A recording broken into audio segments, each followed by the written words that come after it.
This is Sanjay Gangal from EDA Cafe. I'm here with Yuan Dupre, Managing Director at Menta. Hello, Yuan. Hello, Sanjay. Pleasure to speak to you. Very very nice of you to join us for this interview. So tell us about Menta FPGA.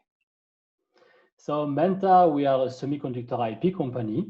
What we do is that we provide what we call embedded FPGA IPs. So that's actually some blocks of programmable logic that allows our customers to reprogram a part of their SoC or their ASIC, usually around like 10% of the area of the ASIC of the SoC, as many times as they want post-production. And we do this for a special purpose. We have a kind of mission. And that's something I actually expressed in one of the EDA Cafe prediction blogs, and thanks for inviting me for this. Mm-hmm. The number of chips today is just increasing. You interact with chips all the time from the moment you wake up to the moment you go back to bed, like hundreds of chips per day. And this is going to fasten actually the rhythms of number of chips that is going to be used. At the same time, we have kind of new algorithms like AI, like cryptography, like 5G, 6G soon, and so on. And these algorithms are changing also at a very fast pace. But no, for our customers, how do they do chips? Still the same old-fashioned way. They're taking 2 to 3 years. They're taking 1 million, 10 million, hundreds of millions of dollars to do. And the algorithms, by the time they output the chip and put it on the market, they are brand new shiny algorithms. And these algorithms are not cannot be used only with software CPUs. They really need to have hardware acceleration because they need high parallelism, they need low power consumption, and so on. So that's where we come in with allowing our customers to reprogram after production and avoid that their brand new shiny chips can just last only 2 years on the market. So we are actually design insurance for our customer. Oh, pretty cool. So you're designing IP, which is extensible, flexible, and works on multiple different technologies. Is that right? Exactly, you're right. That's actually one of the differentiators with Menta. Our eFPGA IP is really a pure digital IP. And when you say a digital IP, it's really based on third-party standards. There is no custom design at all in what we do. So we can provide to any technology node, any process option, any metal layers. And we already provided the IP quite a lot of times from technology like 180 nanometer up to 12 nanometer. And we are currently working on smaller nodes for some customers. And do you work with FPGAs alone or with custom SoCs as well? So what we provide is actually to make a parallelism. It's a bit like what ARM did with the CPU some years ago. So if you compare ARM CPU with an Intel or an AMD CPU, which is off the shelf, now you can compare Menta if you want with Xilinx or Altera. They are providing off the shelf chips, FPGAs. We are providing IPs to integrate FPGA capability inside the SoC or the ASIC of our customers. I see. But your IP can also work inside, let us say, an Xilinx or Altera FPGA? It's what we provide is actually the GDS2. It's a hard IP. So One moment. The ASIC and the ASIC designers. Okay. And what are the latest semiconductor trends you're seeing? So we see quite some interesting trends. There is one which is a bit worrying us, but I think not only us, everybody. This is the US-China trade war, which is ongoing. Also, we are looking at this a bit laid back because we are a European company. So we are not in the middle, but we are able to work with both US and both Asia without issue. But we think that will have consequences, and that's the first trend we have to be prepared with whatever part of the world we are. Second trend we see is the automotive industry changes. And this is very interesting because in the past, automotive was not really innovative in terms of chips design. And so they had all nodes, all the kind of chips, but very reliable. Today, they are really innovative. They go to the latest nodes, and full still they have these reliability requirements. And we see the same thing in aerospace and defense, where the innovation is really taking place there.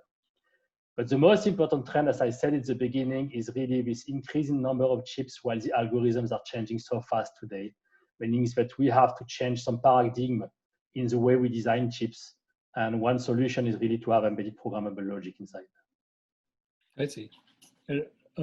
In one of the slides that you sent, you also talk about 5th generation design adaptive eFPGA IP. Tell us about that. Yes, so you're right. Actually, we have been through a lot of R&D, and at Menta we made a shift 4 years ago because we have been starting as with people coming from the FPGA world, and we decided to do an IP. So at first we thought, okay, an embedded FPGA IP is like an FPGA. We just remove the interfaces, the SerDes, the PLL, and so on, and we call it an IP. Mm-hmm. And we ended up with quite some nice success on PowerPoint, but strong difficulties to get it to silicon with customers. Based on this experience, new investor, we also integrated inside Menta an SoC ASIC design team, and they came up with their cool experience that gathered the big companies. And we decided that we don't only need to do the best programmable logic thing, we also need to do the best IP. And to do the best IP, we realized it has to be design adaptive. So that's where we came with the version 5 of IP. And the version 5 is customers can choose, of course, a number of programmable logic elements, we call the lookup tables, but they also can choose a number of DSPs. And not only this, because the DSP is design adaptive itself, so they can really define everything inside the DSP. Same thing for the memories. Do they want to have integrated memories or not? What kind of memories, what amount? Same thing for the IOs, same thing for the testability, power management, everything is really adaptive at Menta. So we provide the best PP according to the application that our customers will want to run on the FPGA IP. Now, if a customer wants to use Menta's IP, what is the engagement model? So in terms of engagement model, first, we like to tell the customers that an embedded FPGA IP is a hardware, very important, but it's also a software.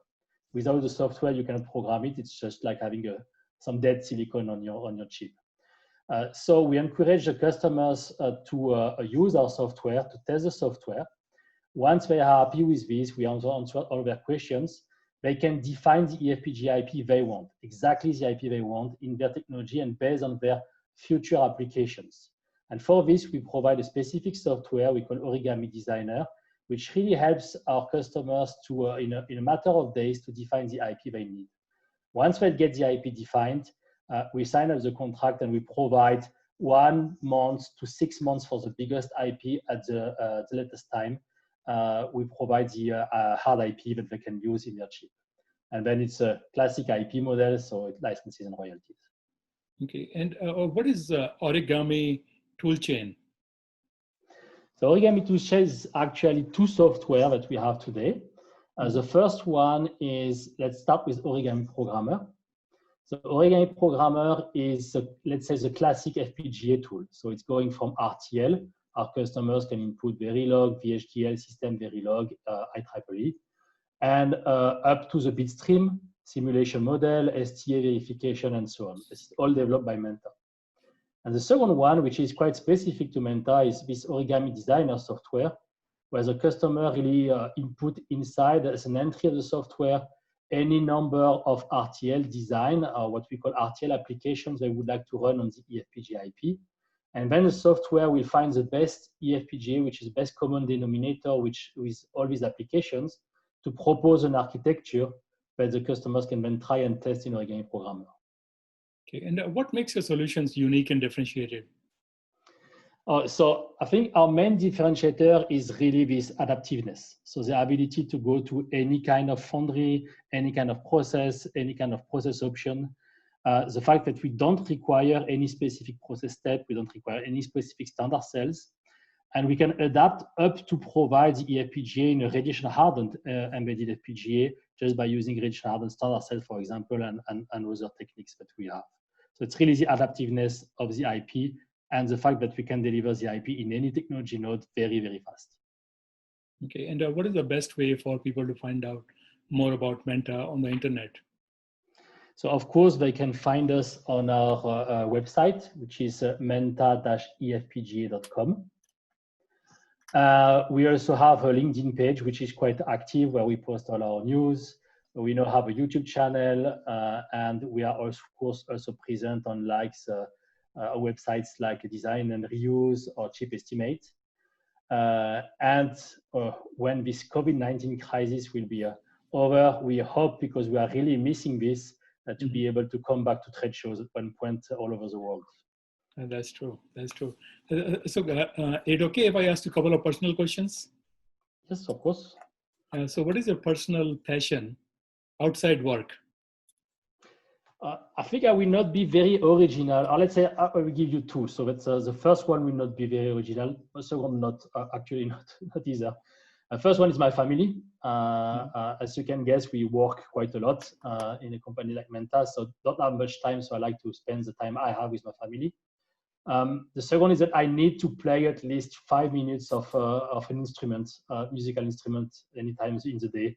Whenever I can find a piano or a guitar or something, I need to play 5 minutes. What's your favorite instrument, piano or guitar?